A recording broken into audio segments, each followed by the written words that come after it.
All right, we're gonna do a little sketchbook warm-up today. I call this like a squiggle exercise. It's a little bit like when you're in grade school and your teacher would draw like a little squiggle for you and you'd make something out of it. But we're gonna kind of do that by ourselves, and we're gonna use a slightly more complex sort of squiggle. So the idea here, we just wanna kind of start doing a single line drawing, just kind of letting it go where it wants, without necessarily assigning any intent to anything. Just trying to sort of let things happen.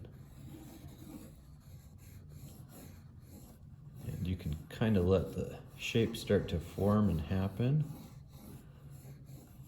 Try not to necessarily intend too much. It's a little bit like looking at the clouds and trying to figure out what they are.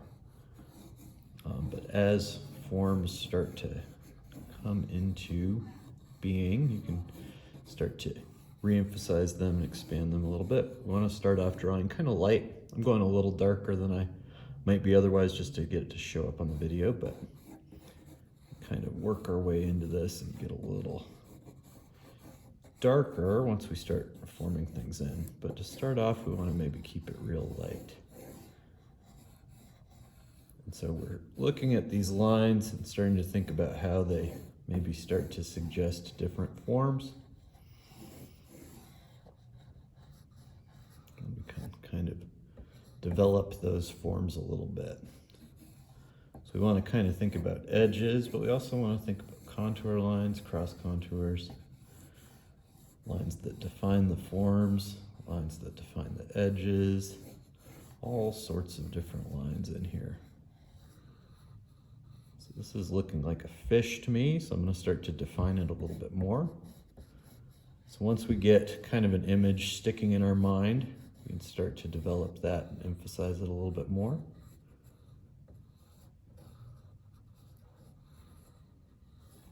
Start to bring this out a little bit more. Got kind of a fish form happening here. Sorry about that. Had a little mosquito on me. Ugh, they've been terrible. All right, so this is maybe the tail coming back here. And we don't need to really erase anything. If we want to emphasize something, let's just darken it in a little bit.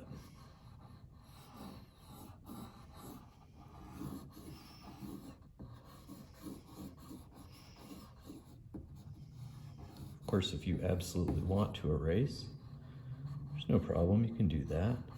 If something's really bugging you, just erase it, that's fine.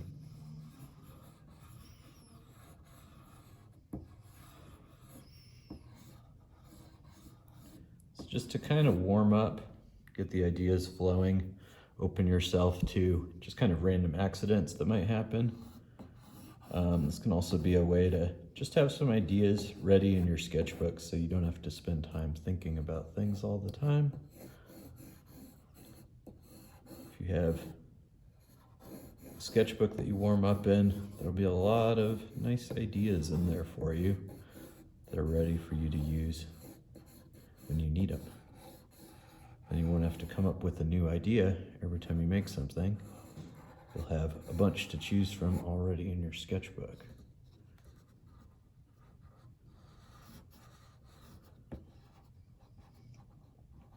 So it's almost like doing a drawing in reverse. If we think about the way we usually do a drawing, maybe there's an idea in our head that we're picturing with our imagination, and then we get it down onto the paper, or we try to recreate it on the paper the way we see it in our head. But here we start by laying things down. Then we try to figure out what they look like. I'm holding my pencil like this. This is a nice way to stay kind of loose. Kind of allows some interesting mark making to happen. It's super awkward when you first start doing it, but after a while you start getting some interesting results. Kind of prefer it for looser drawing, and especially if I'm doing something big, this is a nice way to use your whole arm, your whole body rather than just these tiny little joints. Later, go back in and do details with the tiny little joints. Get that detail work, that super fine control. But in the beginning, I like to stay pretty loose with the pencil here.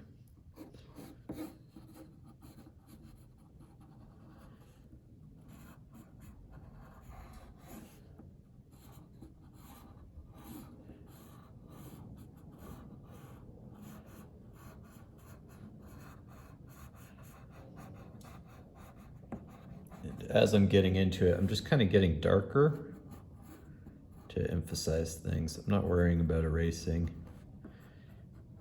You can definitely get the eraser in and clean things up at the end, add some highlights, remove things you don't want.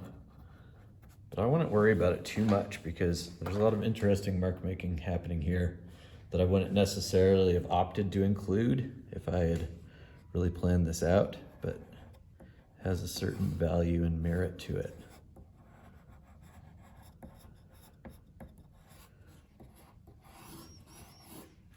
Maybe I get in, add some scale texture, so I'm kind of doing cross contour lines,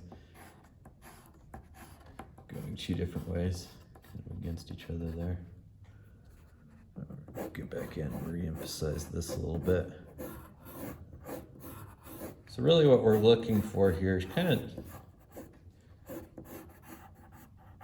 slowly bringing an idea into existence, but also just the idea of kind of developing by starting off with light strokes, kind of planning everything out, then slowly darkening it, working the whole drawing at the same time, almost like you're making a sculpture. You don't want to like sculpt one little thing at a time. You kind of want to get all the clay that you need and sculpt it into the rough shape you need, and then start to refine a little bit, and then go in and get the details. Same sort of idea here. We want to work our drawing in that same way.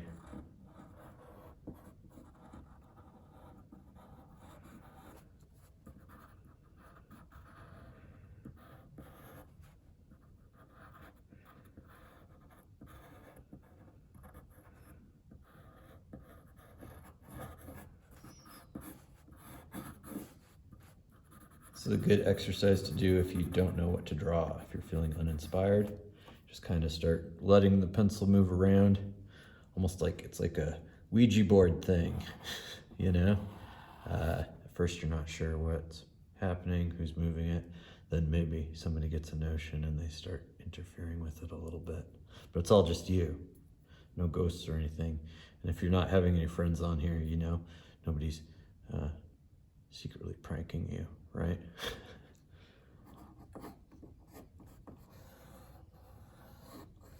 Let's give it some whiskers.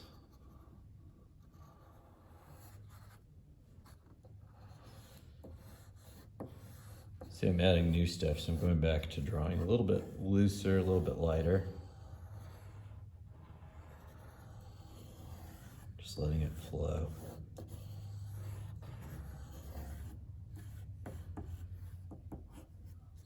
It's one of the things we really want to start working on. It's just kind of letting our lines flow. Draw a little looser, not super tight on there. Not really worrying about getting everything perfect, but just letting it all sort of coalesce. It's a little bit more like cooking than baking. When you bake, everything has to be formulaic and perfect and perfectly measured out. But when you cook, you have a little more room to kind of adjust the flavors, taste things, improvise a little bit. You're baking, improvising usually causes disasters. When you're cooking, you can get away with a lot more. Same sort of idea here.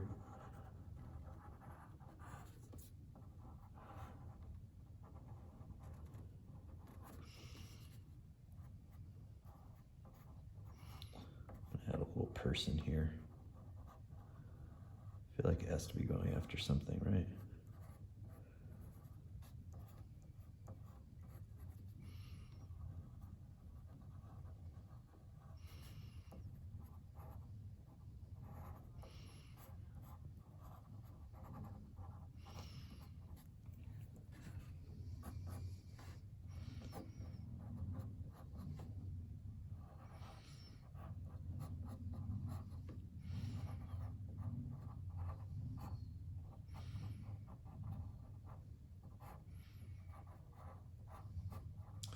So that's the basic idea. You're gonna do your own. There's no sense in you copying mine.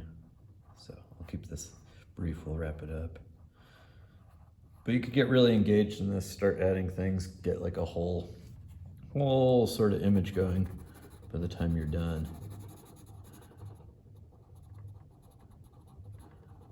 So the idea here is to kind of develop new ideas that may be lurking in your subconscious,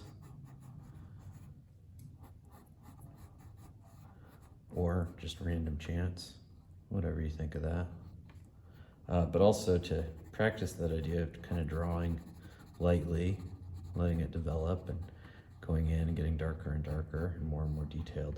The other thing you can do while you're doing this is really think about which areas need details and which ones don't, right? So you want those focal points to have a lot of details. Let's get some bubbles, make a little movement here.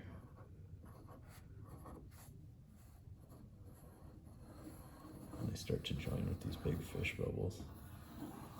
See, I get into it and I start adding things, and this is where it becomes fun, you know? And that's the whole idea, right? Have fun. But you can see, like, this drawing isn't super tight, and it's not anything that I prepared or planned. It's pretty loose, but it has fun energy to it. And it still works, even though there's a lot of extra lines, extra marks that I wouldn't have necessarily planned. That gives it a nice energy. All right, so give that a try, see how it does for you. Work kind of randomly at first, and then let suggestions kind of appear to you and develop. Then get darker and darker, add more and more finality and detail to it. And eventually you'll maybe have a drawing, or you won't, and it's no big deal either way, because you get warmed up, you practice a little bit, and maybe you have fun sketchbook ideas for the future. All right, so give that a try and let me know how it works out. Thanks.